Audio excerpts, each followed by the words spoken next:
Welcome back, students.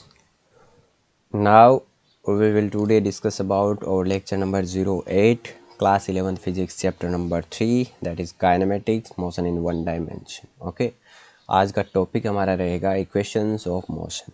ठीक है, जिनको हम न्यूटन की गति के समीकरण बोलते हैं, वो न्यूटन के गति के समीकरण के बारे में आज हम डिस्कस करने वाले हैं. एक्चुअल में हमने हमारे पिछले जो लेक्चर्स थे उनमें हमने देखा था कि डिस्प्लेसमेंट टाइम और जो वेलोसिटी टाइम कर्व है और एक्सेलरेशन टाइम कर्व है, जो ग्राफ है, वो किस तरह से उनको हम रीड कर सकते हैं. ठीक है, और उनसे हमारे क्या क्या कंक्लूजन्स जो है वो निकल के आते हैं, यानी रिजल्ट के रूप में क्या कंक्लूजन आता है. ठीक है, वो सारी चीज़ें हमने देखी.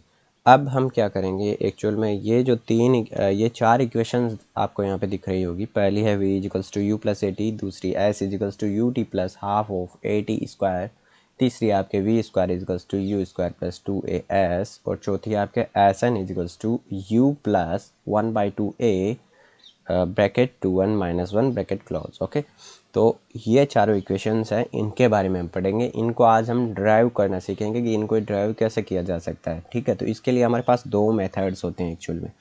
एक होता है ग्राफिकल मेथड. ग्राफिकल मेथड का मतलब हो गया है कि जैसे हम ग्राफ जो हमने पीछे पढ़े थे ना, उन ग्राफ का एनालिसिस करके इनको हम कैसे ड्राइव कर सकते हैं. ठीक है, दूसरा हमारा होगा कैलकुलस मेथड. तो कैलकुलस मेथड में हम क्या करेंगे, एक्चुअल में डिफरेंशिएशन करेंगे. ठीक है, जो हमारी स्टैंडर्ड इक्वेशंस है उनका डिफरेंशिएशन करके हम इन इक्वेशंस को निकालेंगे. राइट, स्टैंडर्ड इक्वेशन कौन सी है? स्टैंडर्ड इक्वेशन एक्चुअल में ये है आपकी. ठीक है, जो यहाँ पे मैंने लिख रखी है, जो कि हमने स्टार्टिंग से हम पढ़ते आ रहे हैं. v बराबर क्या होता है, ds/dt.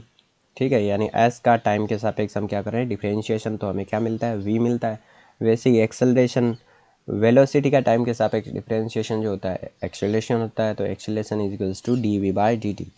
वैसे ही आपका एक्सेलरेशन अगर हमें इक्वेशन v एंड t के टर्म में दे रखी है, ठीक है, तब तो हम क्या करेंगे, v का t के सापेक्ष डिफरेंशिएशन कर देंगे. लेकिन अगर हमें इक्वेशन v के टर्म में ना दे के हमें s और t के टर्म में इक्वेशन दे रखी है, ठीक है, कि s और t के टर्म में दे रखी है, तो हमें क्या करना पड़ेगा, d²s/dt². ठीक है, यानी कि ये वाला जो है ना, इसका डबल डिफरेंशिएशन कर दो, तो d²s/dt² भी एक्सेलरेशन होता है. और एक हमने देखा था कि जो एक्सेलरेशन होता है, अगर आपको इक्वेशन v और s के फॉर्मेट में दे रखी है, जहाँ पे आपका t का कोई टर्म ही नहीं है, यूज ही नहीं किया. ठीक है, जैसे कि इक्वेशन आपको कुछ भी दे सकता है. वो इक्वेशन जैसे ये दे दिया आपको, मान लो कि उसने इक्वेशन दिया कि s इजिकल्स टू आपका बन रहा है v² प्लस 1. ये मान लो आपकी इक्वेशन है. ठीक है, s equals to v² plus 1. अब यहाँ से अगर आपको एक्सेलरेशन तक पहुँचना है, तो आप कैसे पहुँचोगे, क्योंकि हमने तो पढ़ा था कि एक्सेलरेशन बराबर क्या होता है, dv/dt. ठीक है, तो आप कहोगे सर पहले हम v निकालेंगे इससे. ठीक है, v निकाल लो, तो v बराबर क्या होगा, v बराबर ds/dt. राइट, लेकिन यार यहाँ t की तो टर्म ही नहीं है, आप इसको डिफ्रेंशिएट करोगे किसके रेस्पेक्ट में. ठीक है ना, तो इस dt वाली टर्म को हमें चेंज किससे करना पड़ा है, इस dt वाली टर्म को हमें एक्चुअल में v से चेंज करना पड़ा है. ठीक है, v से कैसे कर लेंगे कि ये dt जो है इधर आ जाएगा, तो ये क्या बन जाएगा आपका, ये एक्चुअल में ds/v बन जाएगा. राइट, और ये ds/v की वैल्यू मैं यहाँ पे पुट कर दूंगा इस dt की जगह, तो ये ds/v जब पुट होगा तो क्या बनेगा, v dv/ds. ओके, तो ये इस तरह से बन जाता है. राइट, तो यहाँ पे ये इतनी इक्वेशंस हमारे पास ऑलरेडी पहले हम पढ़ चुके हैं, ये सारी इक्वेशन. ठीक है, ये हमारी एक्चुअल में स्टैंडर्ड इक्वेशन यही होती है. क्यों होती है वो मैं बताता हूँ आपको. होता क्या है ना कि हमारे पास, हमने देखा था कि एक्सेलरेशन हमारे पास दो तरह का होता है. कौन कौन सा, पहला एक्सेलरेशन होता है जो कि कांस्टेंट होता है, और दूसरा वेरिएबल होता है. ठीक है, तो कांस्टेंट एक्सेलरेशन का मतलब क्या होता है, कांस्टेंट एक्सेलरेशन का मतलब कि जो वेग में परिवर्तन की दर है वो समय के साथ नियत बनी हुई है. मतलब कि हर एक सेकंड में अगर कोई पिंड है या कोई बॉडी है, वो हर एक सेकंड में उसका वेलोसिटी जो है वो 10 मीटर पर सेकंड से बढ़ रही है. ठीक है, यानी कि कहने का मतलब है पहले सेकंड उसकी वेलोसिटी क्या थी, 0 थी. ठीक है, ये पहले सेकंड मान लो, एंड नेक्स्ट सेकंड यानी 2 सेकंड, दूसरे सेकंड में उसकी वेलोसिटी कितनी हो गई, यहाँ +10 मीटर पर सेकंड स्क्वायर बढ़ रही है. ठीक है ना, इसका मतलब है कि अगले में क्या हो जाएगी, ये 10 मीटर पर सेकंड हो जाएगी, इसकी 10 मीटर पर सेकंड. थर्ड में फिर से इसमें 10 ऐड हो जाएगा. ठीक है, तो ये हो जाएगी 20 मीटर पर सेकंड. राइट, एंड फोर्थ में फिर से इसमें 10 ऐड हो जाएगा, इट इज़ 30 मीटर पर सेकेंड। ये वेलोसिटी में परिवर्तन की दर समान हो रही है आपके, राइट। अब आप समझ रहे हो वेलोसिटी में परिवर्तन की दर हमारी क्या है, 10 मीटर पर सेकेंड स्क्वायर आ रही है हर कंडीशन में। तो ये किसका एग्जाम्पल है अपना, ये कांस्टेंट एक्सेलरेशन हो रहा है यहाँ पे, ठीक है, कांस्टेंट एक्सेलरेशन हो रहा है, राइट। लेकिन अगर मैं कहूँ कि कोई वस्तु शून्य से स्टार्ट हो रही है पहले सेकंड में, दूसरे सेकंड में उसका 10 मीटर पर सेकंड सॉरी 10 मीटर पर सेकंड स्क्वायर इसकी वेलोसिटी है, राइट, सॉरी वेलोसिटी है 10 मीटर पर सेकंड। एंड तीसरे सेकंड में इसका ये 10 मीटर से 20 मीटर ना होके ये डायरेक्टली मान लो कि इसने कर लिया अपना 25 मीटर पर second, okay. And next fourth में ये वाई कर रहा है आपका 30 मीटर पर सेकंड, ठीक है। एंड फिफ्थ सेकंड में ये आपका कर रहा है 45।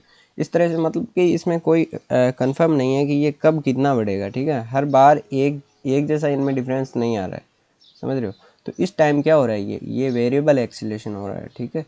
ये किसका एग्जांपल है आपका, वेरिएबल एक्सीलरेशन का एग्जांपल होगा, राइट। तो आप सही समझ गए होंगे कांस्टेंट एक्सेलरेशन और वेरिएबल एक्सेलरेशन।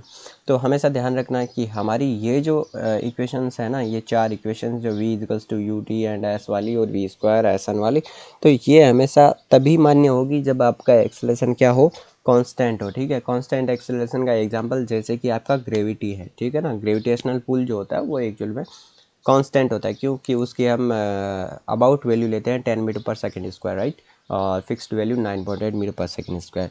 तो इस तरह से वो क्या है हमारा कांस्टेंट है, ठीक है ना। तो अगर कांस्टेंट एक्सेलरेशन है तो उस कंडीशन में क्या होगा कि आपकी ये जो इक्वेशंस हमारे बनेगी ये सारी की सारी क्या होगी, वैलिड। लेकिन अगर एक्सेलरेशन कांस्टेंट नहीं है, वेरिएबल है, तो उस कंडीशन में आपकी ये इक्वेशन जो है वो काम नहीं करेगी। तो उस कंडीशन में आपको इक्वेशन जो लगानी होगी वो स्टैंडर्ड इक्वेशन ही लगानी होगी, जो कि हमारे पास ये है, राइट। इतना आप समझ गए, ठीक है। अब चलो हम स्टार्ट करते हैं हमारे टॉपिक की तरफ, जो कि हमारा है पहला, ग्राफिकल मेथड से हम एनालिसिस करके निकालते हैं हमारी पहली इक्वेशन, ठीक है। मोशन की जो पहली इक्वेशन है या पहला समीकरण जिसको बोल सकते हैं, ये वाला निकालते हैं। है क्या हमारा समीकरण, v equals to u plus a t, right, ये हमें निकालना है, ठीक है। इसको निकालने के लिए आपको पहले ग्राफ प्लॉट करना पड़ेगा, और ग्राफ कौन सा प्लॉट करना पड़ेगा, v वर्सेस t का ग्राफ, ठीक है, वेलोसिटी वर्सेस टाइम का ग्राफ। तो हमने वही वेलोसिटी वर्सेस टाइम का ग्राफ पहले देखा है कि किस तरह से प्लॉट होता है। तो हमने वही v वेलोसिटी को y एक्सिस पे लिया, टाइम को हमने x एक्सिस पे कंसिडर किया, ठीक है। अब मैंने आपको स्टैंडर्ड फॉर्मेट बताया था, अगर किसी लाइन का स्टैंडर्ड फॉर्मेट क्या होता है, y equals to m x plus c, ठीक है। ये यहाँ तक आप पढ़ चुके। यहाँ पे हमारे पास y एक्सिस पे क्या है, v है, तो मैंने y को v से रिप्लेस कर दिया। इक्वल्स टू m हमारे पास क्या होता है, टेन थीटा, क्योंकि ये टेंजेंट होती है, राइट। m का मतलब क्या होता है कि इस लाइन की प्रवणता, तो प्रवणता हमारे पास यहाँ पे क्या है, थीटा, और थीटा का अगर वैल्यू निकालना चाहें तो टेन थीटा, राइट। तो v equals to tan theta into t, t क्यों किया, क्योंकि x एक्सिस पे अपना t टाइम ले रखा है, तो इंटू टी प्लस सी, राइट। ये c क्या होता है, ये c कांस्टेंट होता है, जैसा कि मैंने आपको पिछले लेक्चर्स में बताया था। एक्चुअल में c का मतलब हमारा ये होता है कि y एक्सिस के ऊपर कितनी वैल्यू पहले से मौजूद है, ठीक है ना। तो मैं कहता हूँ कि y एक्सिस पे हमारे पास यहाँ पहले से मौजूद वैल्यू कितनी है, u है। u का मतलब क्या हो गया, जो प्रारंभिक वेलोसिटी है, ठीक है ना, जो इनिशियल स्टेज पे, चाहे हो सकता है ये u आपका जीरो, अगर u जीरो हो जाएगा, यानी कोई वस्तु है वो रेस्ट से स्टार्ट हो रही है चलना, ठीक है, पहले वो रेस्ट पे थी, विरामावस्था में थी, और फिर वो स्टार्ट कर रही है, तो ये जो बनेगा ना ग्राफ, ये यहाँ से स्टार्ट हो जाएगा, ठीक है, यहाँ 0 0 से स्टार्ट हो जाएगा और ऐसे बन जाएगा। लेकिन हम मान रहे हैं कि वस्तु पहले से चल रही थी, ठीक है, तो पहले से चल रही थी तो पहले कुछ उसका वेग भी होगा, ठीक है, तो वो वेग क्या था उसका, u, यानी उसका प्रारंभिक वेग ये u है, ठीक है। तो यही हमारा कांस्टेंट है एक्चुअल में, तो इसकी जगह मैंने u पुट कर दिया, राइट। तो ये जो है ये हमारी इक्वेशन बन गई किसकी, इस लाइन की, ठीक है। अब हम देखते हैं यहाँ पे हमें एक्चुअल में ऑब्जर्व क्या करना। ऑब्जर्व हम वी एंड टी में ऑब्जर्व क्या करते हैं, हम इसका थीटा ऑब्जर्व करते हैं, यानी टेन थीटा टेंजेंट को ऑब्जर्व करते हैं। तो यहाँ पे लगाओ आप, टेन थीटा इजिकल्स टू क्या होता है, लंब बटे आधार, यानी एल बाई ए, राइट। तो लंब क्या है हमारे पास, लंब है, लंब एक्चुअल में थीटा के सामने की जो लाइन होती है ना, थीटा के सामने की भुजा की लंबाई जो होती है वो लंब होती है। तो थीटा के सामने की भुजा ये वाली है, और इस भुजा की लंबाई कितनी है, इस भुजा की एक्चुअल में लंबाई जो हम निकालेंगे तो हम देख रहे हैं कि यहाँ पे हमारा पॉइंट v है और यहाँ पे हमारा पॉइंट u है। तो यानी v में से अगर मैं पूरे u को घटा दूँ, u का मतलब यहाँ से यहाँ तक की दूरी कितनी है, u है, और यहाँ से यहाँ तक की दूरी कितनी है, v है, ठीक है। तो v माइनस यू कर दूंगा तो मेरे यहाँ से यहाँ तक की दूरी मिल जाएगी। तो v माइनस यू मैंने कर दिया, ठीक है। तो ये क्या है मेरा लंब। तो tan theta is equals to v minus u upon t minus zero. T minus zero क्यों किया, क्योंकि लंब बटे आधार, आधार क्या है मेरा ये। तो ये पॉइंट जो है वो किसको रिप्रेजेंट कर रहा है, जीरो को, और ये पॉइंट t को रिप्रेजेंट कर रहा है। तो पूरी डिस्टेंस कितनी हो जाएगी, t माइनस जीरो, या इसको आप सिंपली t भी पुट कर सकते हो, ओके। तो अब tan थीटा हमारा क्या होता है एक्चुअल में, वी टी ग्राफ का tan थीटा जो टेंजेंट होता है या स्लोप होती है वो क्या होती है, एक्सेलरेशन होती है। तो इसको मैंने लिख दिया acceleration is equals to v minus u by t, okay. इसको आगे हम सॉल्व करेंगे तो v minus u is equals to a t and v इजिकल्स to u plus a t, right. तो ये हमारा बन गया गति का पहला समीकरण, ओके। अब हम देखते हैं इसी ग्राफिकल मेथड का यूज़ करते हुए हम गति का दूसरा समीकरण जो है वो कैसे निकालते हैं, राइट। Okay, start now. अब देखिए आप यहाँ पे जो अपने गति का समीकरण हमने निकाला, पहला समीकरण हम निकाल चुके हैं, ठीक है। अब दूसरा समीकरण निकालते हैं। दूसरे समीकरण को निकालने के लिए हमें जो ग्राफ चाहिए वो ग्राफ वही चाहिए वी एन टी का, लेकिन यहाँ पे थोड़ा सा केच है, क्या कि वी एन टी ग्राफ की जो स्लोप होती है वो तो हमें क्या देती है, एक्सेलरेशन, लेकिन जो वी एन टी ग्राफ का एरिया होता है विद एक्स एक्सिस वो हमें क्या देता है एक्चुअल में, वो हमें डिस्प्लेसमेंट देता है, यानी वो हमें विस्थापन देता है। समझ रहे हो ना कि स्लोप निकालेंगे अगर इसकी तो हमारे पास क्या आएगा, स्लोप निकालेंगे तो हमारे पास आएगा एक्सेलरेशन, ठीक है ना। तो हमने पहले समीकरण के लिए तो क्या यूज़ किया था, स्लोप यूज़ किया था, ठीक है। दूसरे समीकरण के लिए हमें क्या यूज़ करना है, एक्चुअल में इसका एरिया यूज़ करना है, ठीक है। जब एरिया का फॉर्मूला हम लगाएंगे तब हमारे पास क्या आएगा, एस आएगा, ठीक है ना। क्योंकि दूसरा जो इक्वेशन होता है वो हमारा एस के फॉर्मेट में ही होता है, ठीक है। तो हमें एस चाहिए ना, यहाँ पे s इजिकल्स to u t plus half of a t square होता है, राइट। तो चलो स्टार्ट करते हैं। अब हमारे पास यहाँ पे ये वाली इक्वेशन बन रही थी, जो लाइन बन रही है ये वाली लाइन बन रही है, इस लाइन का एक्स एक्सिस के साथ में, ये नीचे वाला एक्स एक्सिस है, ठीक है ना। तो इसके साथ में जो बनने वाला एरिया है वो कितना है, तो वो ये पूरा एरिया है, ठीक है ना। ये देखो, ये येलो लाइन से मैंने कर रखा है ये पूरा एरिया। तो इस एरिया को हम दो भागों में डिवाइड कर सकते हैं ना। ये देखो, एक तो बन रहा है हमारा ट्राइंगल, ठीक है, और दूसरा बन रहा है हमारा यहाँ पे रेक्टेंगल, ठीक है। ये रेक्टेंगल भी बन रहा है और ट्रायंगल भी बन रहा है। तो हम इन दोनों के एरिया को ऐड कर देंगे तो ये हमारा पूरा एरिया आ जाएगा, ठीक है। तो चलो हमने लिख दिया triangle of a b c, ठीक है, area of a b c. A b c means a point ये रहा, बी पॉइंट ये रहा, सी पॉइंट ये रहा। तो इस ट्रायंगल का area plus of area of a b d o. A b d o means a b d o, okay. ये क्या है, हमारा रेक्टेंगल है, ठीक है। तो अब चलो एरिया बताओ इनका क्या होता है। ट्रायंगल का एरिया क्या होता है, 1/2 इंटू आधार इंटू ऊंचाई, ठीक है ना, यही होता है। तो 1/2 इंटू आधार, आधार क्या है इसका, इस वाले ट्राइंगल का आधार क्या है, ये वाला आधार है, ठीक है ना, ये आधार है अपना। तो आधार क्या है, ए बी। तो ए बी की लंबाई कितनी होगी, ए बी की लंबाई एक्चुअल में ए कितना है 0 टाइम पे और बी कितना है टी टाइम पे, तो यानी टी माइनस जीरो, यानी कुल मिला के टी ही हो गया ये, ठीक है। तो आधार कितना है अपना टी इंटू आधार इंटू ऊंचाई, ऊंचाई का मतलब ये वाली डिस्टेंस, ठीक है, ये वाली डिस्टेंस। अब ये डिस्टेंस कितनी है हमने अभी पहले भी निकाली थी, ये कितनी होती है वी माइनस यू, क्योंकि ये वाला पॉइंट वी को दिखाता है और ये वाला यू को दिखाता है, ठीक है। तो ये डिस्टेंस यू है और ये पूरी डिस्टेंस वी है। तो वी में से यू को अगर हम घटा देंगे बचेगी कौन सी, ये वाली, तो वी माइनस यू, राइट। तो हम यहाँ पे लिखेंगे 1/2 into t into v minus u, क्योंकि ये हमारा क्या हो गया, ऊंचाई हो गई, ठीक है, plus a b d o का क्षेत्रफल। अब ए बी डी ओ, ठीक है। अब रेक्टेंगल का क्षेत्रफल क्या होता है, लंबाई इंटू चौड़ाई, ठीक है, यानी लेंथ इंटू ब्रेथ। तो यहाँ पे लंबाई इसकी कितनी है, लंबाई कोई भी ले लो, इसको लंबाई मान सकते हो, इसको भी मान सकते हो, करना हमें मल्टीप्लाई है। तो यहाँ से यहाँ तक की दूरी क्या है, आपको दिख रही है, यहाँ से यहाँ तक की दूरी यू है हमारी, 0 है और ये यू है, ठीक है। तो यू मल्टीप्लाइड बाई यहाँ से यहाँ तक की दूरी हमारी क्या है, टी है, तो यू इंटू टी हो गया, राइट। यहाँ तक आपको समझ में आ गया होगा। अब इसमें यू इंटू टी आ गया, ठीक है। अब इसमें आगे देखते हैं कि आगे हमें इसको कैसे सॉल्व करना है। तो जैसा कि हम देख पा रहे हैं यहाँ पे एक्चुअल में ये जो इक्वेशन बनी हमारे पास, ठीक है, ये इक्वेशन किसकी बनी, इन दोनों के एरिया को जब हमने एडिशन किया तब बनी, ठीक है।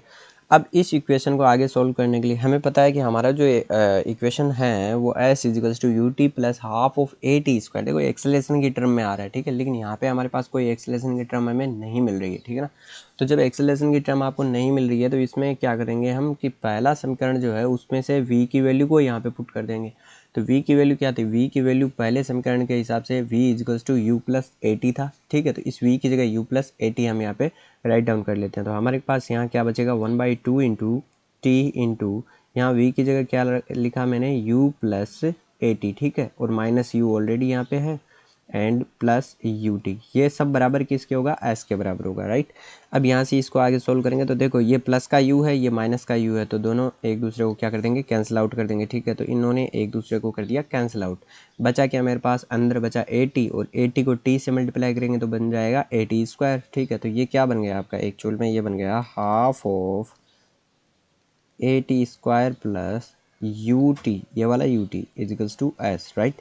तो यही तो हमारी इक्वेशन नंबर 2 होती है, ठीक है। तो इस तरह से हम इसकी इक्वेशन नंबर 2 को भी यहाँ से निकाल सकते हैं, राइट। अब इक्वेशन नंबर 3 हमें निकालनी है, ठीक है ना। इक्वेशन नंबर 3 हमारी क्या होती है, v square इजिकल्स to u square plus 2as, ठीक है। तो हम देख पा रहे हैं उस इक्वेशन में क्या है, हमारे पास वी होना चाहिए, ठीक है, यू भी होना चाहिए, ठीक है, और एक्सेलरेशन होना चाहिए। एक्चुअल में टाइम का टर्म उसमें नहीं है, ठीक है ना। तो इस वाली कंडीशन में हमें टाइम का टर्म यहाँ पे मिल रहा है, राइट। तो हमें क्या करना है, इस टाइम को यहाँ से मूव कर देना है, यानी टाइम को हमें हटा देना है, ठीक है। तो टाइम को कैसे हटाएंगे, टाइम को हम ऐसे हटाएंगे, इसमें जो ये टी वाला है ना, इस टी की जगह हम क्या लिख सकते हैं, हमने पहले इक्वेशन क्या पढ़ी थी कि v इजिकल्स to u plus a t, right. तो v इजिकल्स to u plus a t था, तो वहाँ से हमें क्या निकालना है, वहाँ से हमें निकालना है t, ठीक है ना। एक बार देखो, अभी देखते हैं, यहाँ पे देखते हैं हम एक्चुअल में हमें क्या करना है, वो देखो आप। तो ठीक है, अब थर्ड को निकालने के लिए हमें क्या करना पड़ेगा, हमारे पास इक्वेशन क्या है, जो हमारी सेकंड इक्वेशन है उसी से थर्ड को निकालेंगे, ठीक है। तो सेकंड इक्वेशन हमारे पास क्या बनी, सेकंड इक्वेशन हमारे पास बनी s is equals to u t plus half of a t square, right, half of a t square, okay. अब यहाँ पे हमारे पास t की टर्म है, ठीक है, लेकिन हमें t को कन्वर्ट करना है किस में, वी यू ए एस किसी में भी हो जाए, लेकिन t नहीं रहना चाहिए, ठीक है। तो हमने मोशन की जो पहली इक्वेशन पढ़ी थी वो क्या थी, वो हमारे पास थी v is equals to u plus a t, ठीक है, v is equals to u plus a t. तो यहाँ से मैं t को निकालना चाहूँ तो t बराबर क्या आ जाएगा, t बराबर ये u उधर जाएगा तो क्या बन जाएगा, v माइनस यू अपॉन, ये एक्सेलरेशन इसके अपॉन में चला जाएगा क्योंकि टी के मल्टीप्लाई में है, तो अपॉन एक्सेलरेशन, राइट।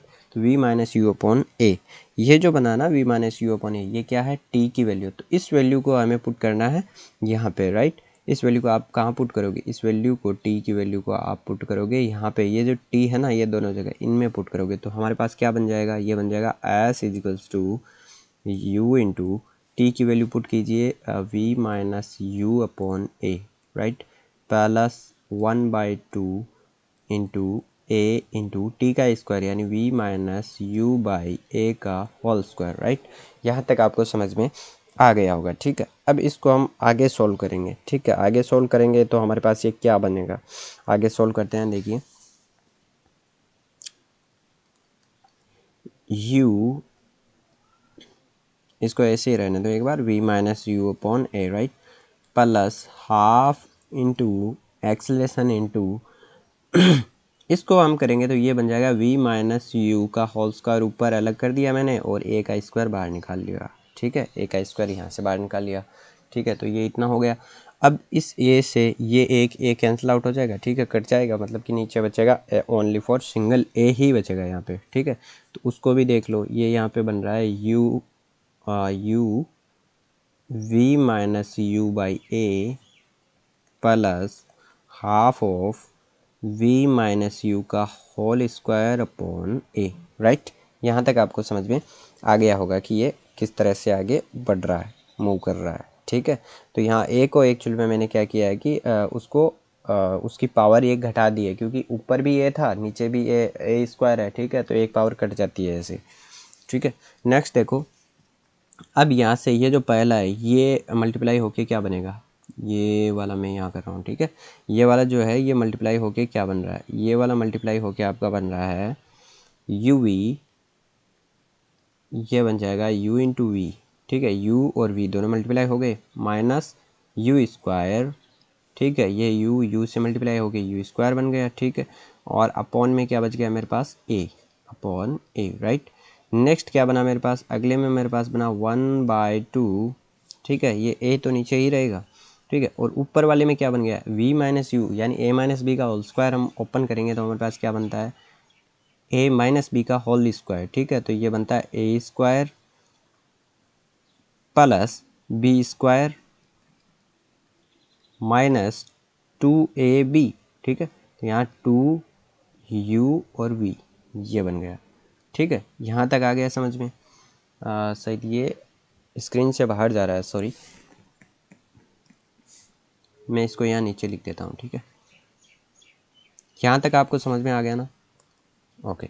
यहाँ हम इसको कर लेते हैं, ठीक है। तो हम कहाँ तक हमने कर लिया, हमने कर लिया ये बना अपना u v minus u square बना अपॉन में ए बना प्लस 1/2a, और यहाँ पे हमारा क्या बना, यहाँ पे बना v square plus u square minus 2uv, ठीक है।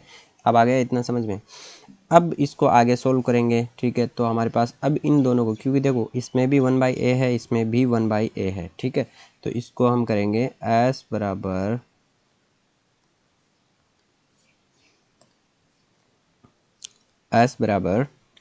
क्या आएगा अपने पास 1/2a, ठीक है। 1/2a मैंने क्या किया, कॉमन ले लिया, ठीक है। 1/2a जैसे ही मैंने कॉमन लिया तो इसमें क्या हो जाएगा, 2 मल्टीप्लाई हो जाएगा, ठीक है। तो ये बन गया 2uv, right, minus 2u square plus इधर क्या रह गया, इधर v square plus u square minus 2uv ये रह गया, राइट।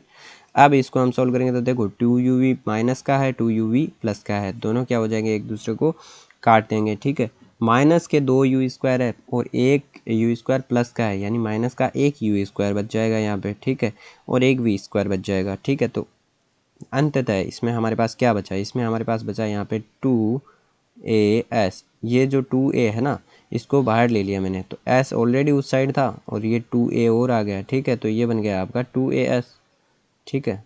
ये देखो तो ये बन गया इधर 2as as equals to u square plus, sorry ये यू स्क्वायर प्लस में थोड़ी आएगा, यहाँ पे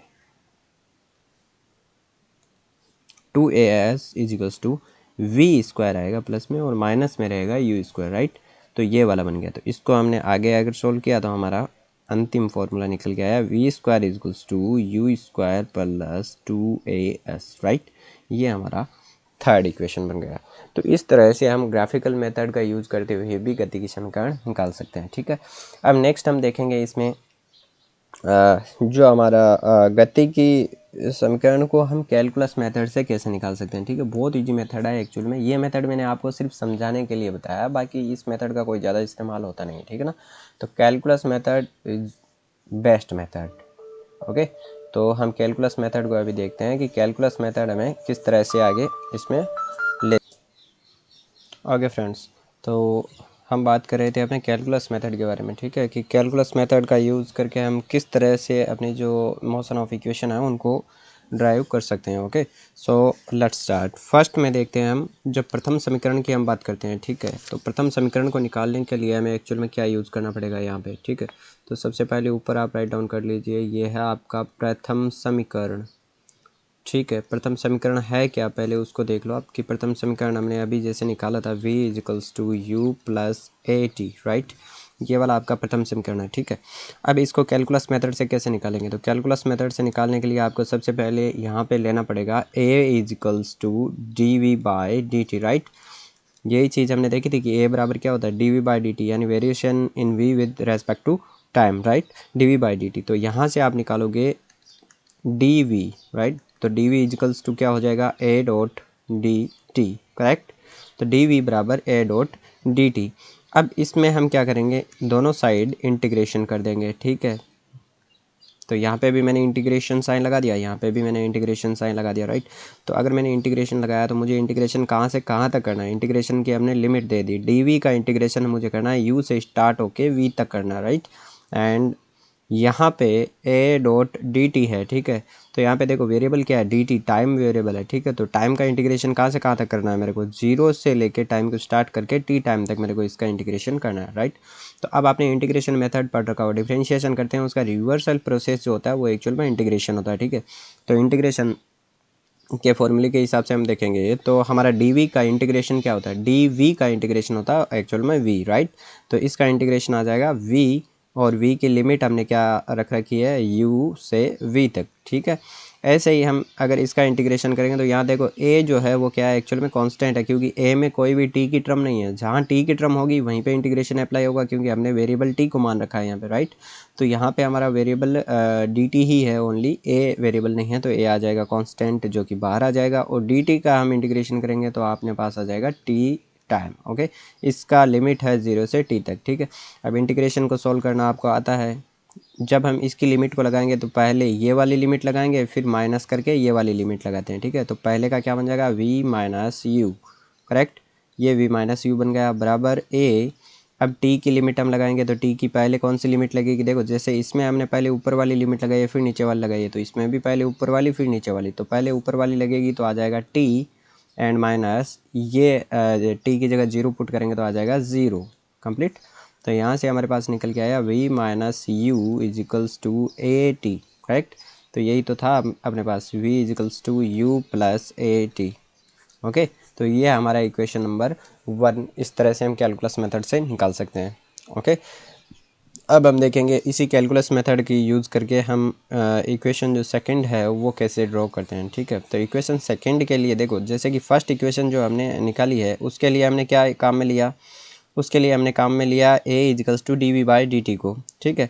लेकिन हम देख पा रहे हैं कि हमारी जो सेकंड इक्वेशन जब हमें निकालनी होगी तो सेकंड इक्वेशन में हमारे पास जो टर्म्स है वो टर्म्स कौन कौन सी आ रही है। सेकंड इक्वेशन में हमारे पास s की टर्म भी आ रही है, ठीक है ना। तो हमारे पास यहाँ पे तो s कहीं है ही नहीं, तो इसलिए हमें यहाँ s की नीड होगी, जो कि हमें s यहाँ पे लाना पड़ेगा, करेक्ट है।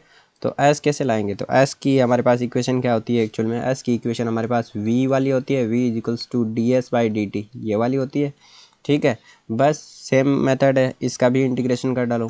तो इंटीग्रेशन कैसे करेंगे, एक साइड रह जाएगा डी एस, दूसरी साइड हो जाएगा आपका v dot d t, correct. अब दोनों साइड अगर हम इंटीग्रेशन का साइन लगा देंगे, ये वाला इंटीग्रेशन ये वाला इंटीग्रेशन, ठीक है।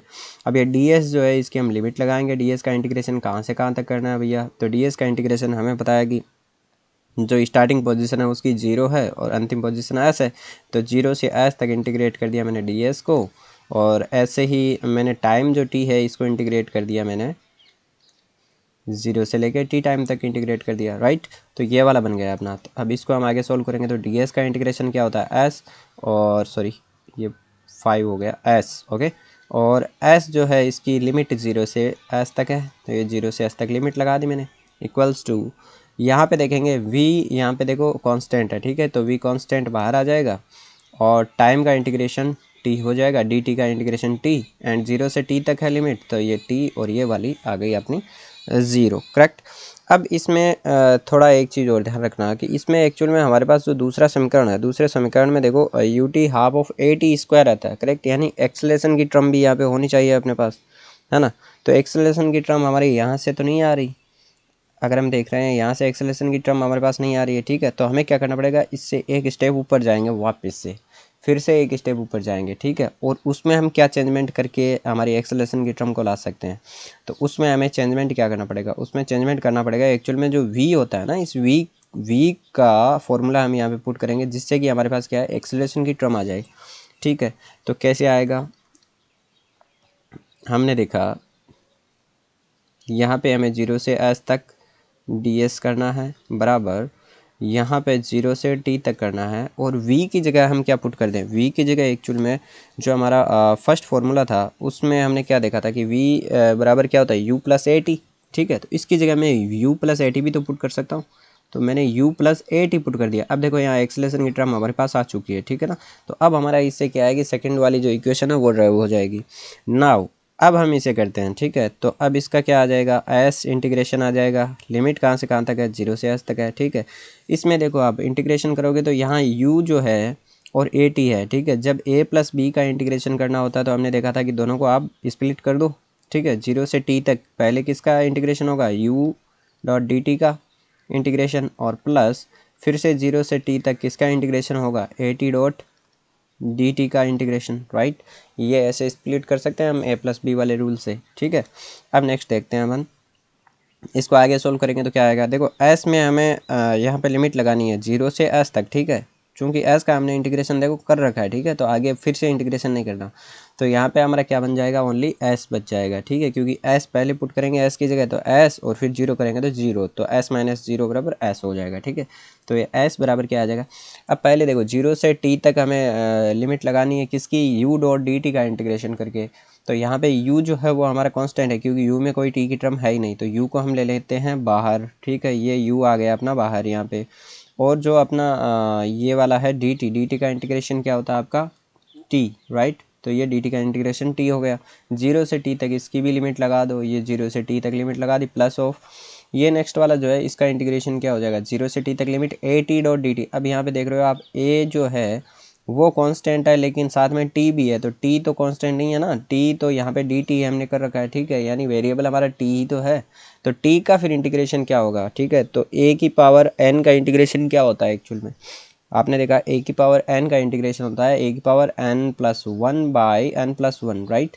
तो उसी तरीके से t की पावर यहाँ पे क्या है 1 है, तो a तो हमारा बाहर आ गया, ठीक है, और t की पावर अगर 1 है तो t का इंटीग्रेशन क्या हो जाएगा, t स्क्वायर बाई 2, करेक्ट। अब इसकी लिमिट लगा दो 0 से t तक, तो ये 0 से t तक लिमिट लग गई, ठीक है।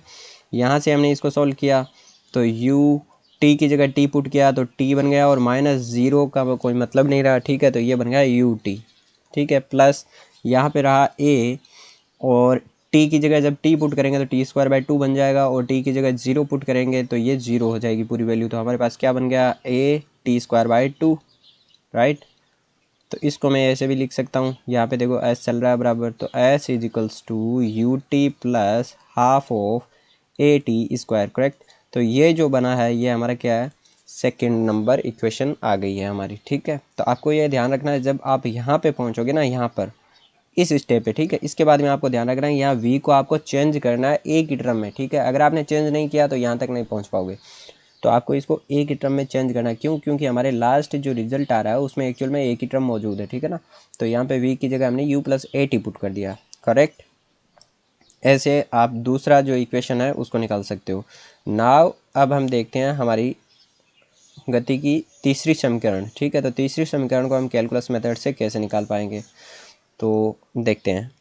ये अपनी तीसरी समीकरण जो होती है वो क्या होती है, तीसरी समीकरण हमारी होती है जिसमें v square equals to u square plus 2as हम देते हैं, ठीक है। तो उसको निकालने के लिए हमें क्या करना पड़ेगा, देखो उसमें एक्चुअल में आप देखोगे तो टर्म कौन कौन सी है, v square equals to u square plus 2as, ठीक है। यहाँ एक्सेलरेशन है, डिस्प्लेसमेंट है और वेलोसिटीज़ है, ठीक है, लेकिन यहाँ पे टाइम की टर्म ही नहीं है, ठीक है। तो अब हम डिफ्रेंशिएट किसके रेस्पेक्ट में करेंगे, टाइम के रेस्पेक्ट में तो कर ही नहीं सकते, ठीक है। तो मैंने आपको पीछे बताया था कि अगर टाइम के रेस्पेक्ट में हम डिफ्रेंशिएट नहीं कर सकते, ठीक है, तो हम किसके रेस्पेक्ट में डिफ्रेंशिएट कर सकते हैं, तो हम एस के रेस्पेक्ट में डिफ्रेंशिएट कर सकते हैं इस इक्वेशन को, समझ रहे हो। तो एस के रेस्पेक्ट में डिफ्रेंशिएशन वाली अपनी इक्वेशन क्या थी एक्सीलरेशन की, तो एक्सीलरेशन बराबर हमें एक तो टाइम के रेस्पेक्ट में d v by d t थी, ठीक है, दूसरी टाइम के रेस्पेक्ट में एक हमारे D square S by d T square थी, ठीक है। लेकिन ये दोनों ही टाइम के रेस्पेक्ट में, ठीक है, लेकिन ये हमें काम में नहीं लेनी क्योंकि हमारे यहाँ टाइम का कोई टर्म ही नहीं है। तो हमें जब काम में लेनी नहीं है तो इनको हटा दो यहाँ से, ठीक है। अब हम देखते हैं कि हम कौन सी इक्वेशन काम में ले सकते हैं। तो हमने तीसरी इक्वेशन और पढ़ी थी एक ही, जिसमें हमने लिखा था v d v upon d s, right. ये वाली इक्वेशन आई थी ना अपने पास, v d v upon d s, ठीक है। हाँ, इसमें अब हमारे पास सारी की सारी चीज़ें हैं, एस भी है, ए भी है, वी भी है, डी वी भी है, ओके, सब कुछ है। तो इसको हम काम में ले सकते हैं। तो इसको हम काम में कैसे लेंगे, इसको एस को इस साइड भेज दो तो ये आ जाएगा a dot d s इजिकल्स to v dot d v, correct. अब दोनों साइड इंटीग्रेशन कर दो। वेरिएबल क्या है, एस है, तो एस की वैल्यू 0 से एस तक लगा देंगे। यहाँ वेरिएबल क्या है, वी है, तो वी की वैल्यू यू से लेके वी तक लगा देंगे, करेक्ट। यहाँ तक आपको समझ में आ गया, ओके, यहाँ तक वैल्यूज़ हमने पुट कर दी है, ठीक है। अब इसको देखो आगे सोल्व करते हैं, इसका इंटीग्रेशन करेंगे तो a यहाँ पे क्या है, कांस्टेंट है, तो a आ जाएगा आपका बाहर। s का इंटीग्रेशन ds का इंटीग्रेशन क्या हो जाएगा, s हो जाएगा, ठीक है। तो ये आ गया s की लिमिट 0 से s तक, तो ये 0 से s तक हमने लिमिट लगा दी इज इक्वल्स टू। अब इसका इंटीग्रेशन करते हैं, ठीक है। इसका इंटीग्रेशन क्या आ जाएगा, यहाँ पे देखो v का इंटीग्रेशन करना है, डी वेरिएबल है तो v भी वेरिएबल है, और v का इंटीग्रेशन क्या होता है, वी स्क्वायर बाई 2, ठीक है। तो इसका इंटीग्रेशन आ जाएगा वी स्क्वायर बाई टू, ठीक है। इसकी लिमिट हमें लगानी है u से लेके v तक भैया, ये u से v तक हमने इसकी लिमिट लगा दी। अब इसको आगे सॉल्व करेंगे तो ये क्या आ जाएगा, a इंटू एस की जगह पहले s पुट करेंगे तो ऐसे ही रहेगा, और फिर -0 पुट करेंगे तो 0, तो उसका कोई वैल्यू नहीं है, यानी ये कुल मिला के क्या बन जाएगा अपना ए एस बन जाएगा, ठीक है। ये बन गया अपना ए एस, करेक्ट। यहाँ तक आपको समझ में आ गया ए एस कैसे बना, ठीक है। आगे देखो, आगे वाले में वी स्क्वायर बाई टू है, लेकिन वी की वैल्यू पहले हमें वी पुट करनी है, ठीक है। तो ये क्या बनेगा, वी स्क्वायर बाई टू ही बनेगा, माइनस फिर u पुट करनी है, तो u जब v की जगह पुट करेंगे क्या आएगा, यू स्क्वायर बाई टू, तो ये बन गया आपका you square by two, correct. अब यहाँ से इधर है ए एस, यहाँ 1/2 अगर मैं कॉमन ले लेता हूँ तो मेरे पास क्या बन जाएगा, v square minus u square बच जाएगा, ये 2 मल्टीप्लाई हो जाएगा इस साइड, तो क्या आ जाएगा 2as equals to v square minus u square, ठीक है। अपनी इक्वेशन क्या थी, v square इजिकल्स to u square plus 2as, बन गया। ये अपना है थर्ड इक्वेशन, ओके। अब हम निकालते हैं अपनी जो फोर्थ इक्वेशन एक और होती है, ठीक है, जो इन्हीं से डेराइव होने वाली इक्वेशन है, जो कि डेराइव्ड इक्वेशन की इस कैटेगरी में आती है। वो इक्वेशन क्या है अपनी, वो देखते हैं। इक्वेशन नंबर 4 अपनी जो कहती है वो क्या कहती है, इक्वेशन नंबर 4 अपनी है s n is equals to u plus half of a, और यहाँ पे आएगा आपका 2n माइनस 1, करेक्ट। ये वाली इक्वेशन जो होती है ना, ये इक्वेशन बनती है अपनी जो एस एन वाली इक्वेशन होती है। अब इस एस एन का क्या मतलब है, एस एन का मतलब है कि जो डिस्प्लेसमेंट nवें सेकंड में जो डिस्प्लेसमेंट है वस्तु का, जो उसके द्वारा मापी गई दूरी या विस्थापन है, उससे इसका मेन होता है एस एन का, ठीक है। कैसे, इतनी देर हम जिस डिस्प्लेसमेंट की बात कर रहे थे वो एक्चुअल में टोटल डिस्प्लेसमेंट था, ठीक है, एक टाइम पीरियड में दिया हुआ। लेकिन इसका मतलब है कि किसी एक सेकंड में, जैसे कि मान लो मैं आपको कहूँ कि कोई वस्तु है, उसका टाइम 0 से स्टार्ट हो रही है, ठीक है, मूव करना, और टाइम 10 तक उसका कोई डिस्प्लेसमेंट है, ठीक है, तो ये पूरा डिस्प्लेसमेंट क्या होगा, ये पूरा डिस्प्लेसमेंट उसका एस होगा, करेक्ट। लेकिन अगर मैं आपको ये पूछूं कि उसका 10वें सेकंड में, सिर्फ और सिर्फ 10वें सेकंड में उसका क्या डिस्प्लेसमेंट होगा, तो वो होगा आपका एस एन। आप समझ रहे हो, तो 10वें सेकंड में डिस्प्लेसमेंट अगर निकालना है तो कैसे निकालूंगा, 10वें सेकंड का डिस्प्लेसमेंट क्या होगा कि भाई उसका 10वें सेकंड का डिस्प्लेसमेंट ये होगा कि ये जो 10 सेकंड का है उसमें से 9 सेकंड का मैं घटा दूं, ठीक है। 9 सेकंड तक उसने जितना डिस्प्लेसमेंट हुआ है उसका, उस डिस्प्लेसमेंट को अगर मैं इसमें से माइनस कर दूं तो मेरे पास एस एन आ जाएगा। यानी कहने का मतलब है कि एस एन बराबर क्या हो जाएगा, S10 माइनस S9, समझ रहे हो। एस एन का मतलब क्या हो गया, S10 माइनस S9, तो ये होता है अपना, ठीक है। अब इसको हम ड्राइव कैसे करेंगे, तो इसको हम ड्राइव करने के लिए देखो, इसको ड्राइव करने के लिए हमने जैसे पढ़ा कि s बराबर क्या होता है, अपना एक एग्जांपल हमने देखा था कि s बराबर क्या होता है, एक्चुअल में s बराबर होता है अपना you t plus half of a t square, right, you t plus half of a t square, गति की दूसरी समीकरण, ठीक है। अब मेरे को एस एन निकालना है, तो आपको पता है एस एन में क्या होता है, एस एन बराबर क्या होता है, एस एन बराबर s n plus 1 minus s n, correct, ये आप कर सकते हो, ठीक है। तो n प्लस 1 में से मैंने क्या घटाया है, n माइनस 1 सेकेंड में जो तय की गई, सॉरी n प्लस 1 नहीं, इसमें थोड़ा सा करेक्शन करना आपको, एस एन बराबर होता है एस एन जो पूरा nवें सेकंड तक उसने किया है उसमें से माइनस करना है, एस एन माइनस 1 को माइनस कर देना है, ठीक है, तब ये अपना एस एन आ जाएगा, ठीक है। पूरे एस में से एन माइनस 1 को हम कम कर देते हैं, तब ये अपना पूरा एस जो है वो आ जाएगा। अब ये कैसे होगा, तो ये बराबर होगा, जैसे कि मान लो कि उसका टोटल डिस्प्लेसमेंट है अपना एस, और उसे एक सेकंड पहले का डिस्प्लेसमेंट कितना है, एस डेस, ठीक है। तो एस एन बराबर क्या हो जाएगा मेरा, एस माइनस एस डेस, करेक्ट है। अब ये जो है इसको मैं इस फॉर्मूले से निकाल सकता हूँ, ठीक है। कैसे निकालूंगा, इसमें मेरे पास t बराबर क्या होगा, n होगा, समझ रहे हो, t बराबर कौन सा सेकंड होगा, nवां सेकंड, ठीक है। तो यहाँ पे t की जगह n अगर मैं पुट कर दूँ तो ये मेरी इक्वेशन कुछ ऐसे बन जाएगी, un plus half of a n square, correct है। ये वाली इक्वेशन बन गई मेरी, ठीक है। इसमें से माइनस करना है मुझे, ये वाला जो है ये क्या n-1वां सेकंड है, ठीक है। तो t की जगह क्या पुट कर दूंगा मैं, n-1 पुट कर दूंगा। तो यहाँ पे मेरी अब इक्वेशन क्या बन जाएगी, u into n-1 plus half of a, ये n-1 का होल स्क्वायर, करेक्ट। ये वाली इक्वेशन हमारे पास बन चुकी है। अब इन इक्वेशन को सॉल्व करेंगे तो हमारे पास क्या आ जाएगा, बराबर s nth सेकंड में जो तय की गई दूरी है वो आ जाएगी। ओके, चलो निकालो इसको। ये हो गया u n plus half of a n square minus, इसको हम सॉल्व करेंगे तो यू एन माइनस यू हो जाएगा ये वाला, ठीक है। क्या हो गया, यू एन माइनस यू है, ठीक है, u n minus u plus half of a n square, n-1 का होल स्क्वायर है, n-1 whole square means a minus b का होल स्क्वायर, यानी इसको हम सॉल्व करते हैं तो क्या आता है, a square plus b square minus 2ab। Okay, तो यहाँ हो जाएगा 2n, करेक्ट।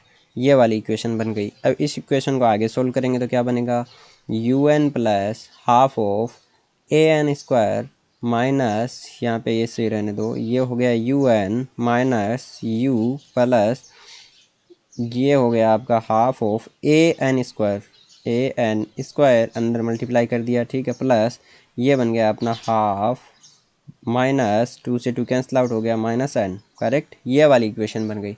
अब यहाँ आप देख रहे हो इस पूरे को अब हम सोल्व करते हैं, बाहर निकालते हैं इस सारे को, ठीक है। तो यहाँ से एक बार मैं ऊपर का यहाँ से इसको यहाँ पे लिख देता हूँ। ओके, ठीक है। अब इसको आगे हम इसको सोल्व करेंगे तो हमारे पास क्या रहेगा, इसको आगे सोल्व करेंगे तो हमारे पास बचेगा,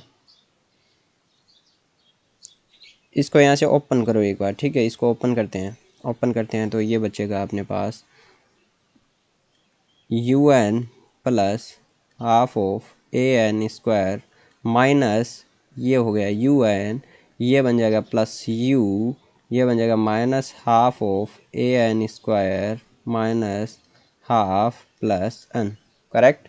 अब यहाँ से देखो आप, यू एन प्लस का है, यू एन माइनस का है, दोनों ने एक दूसरे को आपस में क्या कर दिया, कैंसिल आउट कर दिया, ठीक है। ये दोनों आपस में कैंसिल आउट हो गए।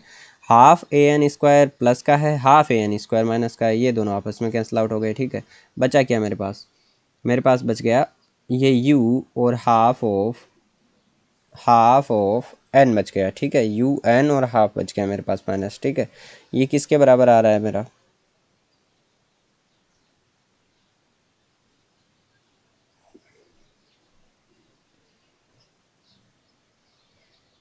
सॉरी शायद अपने कहीं गलती कर दी है हम लोगों ने। ओके, इसमें हम लोगों ने गलती जो की है वो गलती एक्चुअल में यहाँ पे की है। देखो, हाफ ऑफ ए को हमें मल्टीप्लाई करना था ना, तो half of a n square यहाँ पे मल्टीप्लाई हो गया और 1 से मल्टीप्लाई होके ये हाफ ऑफ ए बचेगा ना यहाँ पे, ठीक है। हाफ ऑफ ए माइनस यहाँ पे हाफ ऑफ ए को मल्टीप्लाई किया है तो 2 से तो 2 कट गया, लेकिन ए तो इसके साथ में रहेगा तो ये ए एन बनेगा यहाँ पे, ठीक है। अब इसको हमने जैसे यहाँ पे खोला तो यू एन का u n half of a n square minus of u n हो गया, माइनस और माइनस मिलके प्लस का यू हो गया, ये आपका माइनस का half of a n square हो गया, और यहाँ पे बचेगा आपका प्लस का हाफ ऑफ, ये माइनस हो गया, ठीक है, और ये वाला बचेगा आपका माइनस का, करेक्ट है, माइनस का हाफ ऑफ ए बच जाएगा यहाँ पे, हाफ ऑफ ए, ठीक है, और ये प्लस का ए एन बचेगा आगे वाला, ठीक है। तो इसको थोड़ा सा मैं चेंज कर देता हूँ। ओके, ये बच गया आपका हाफ ऑफ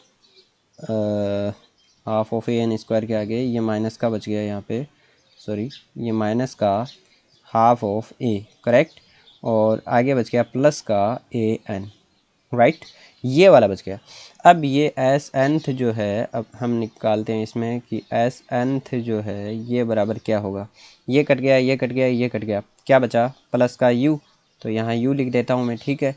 आगे ये कट गया, क्या बचा, माइनस का हाफ ऑफ ए बच गया और प्लस ए एन बच गया, करेक्ट।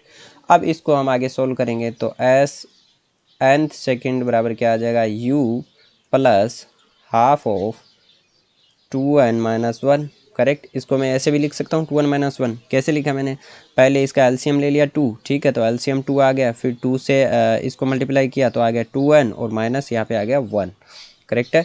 तो इस तरह से ये हो गया अपना 2n माइनस 1। ओके, तो ये वाला अपना है इक्वेशन नंबर 4। ठीक है, तो हमने आज पढ़ी अपनी जो मोशन की जो इक्वेशंस है वो चारों इक्वेशन देखी हमने, फर्स्ट, सेकंड, थर्ड और फोर्थ। ठीक है, उनको ग्राफिकल मेथड से हमने ड्राइव किया, उसके बाद में हमने इसको जो डेरिवेशन था उसका डिफरेंशिएशन मेथड या कैलकुलस मेथड से हमने ड्राइव किया। ओके, अब हम कल से इसके ऊपर जो क्वेश्चंस आएंगे वो क्वेश्चंस को देखने वाले हैं। धन्यवाद लेक्चर में बने रहने के लिए।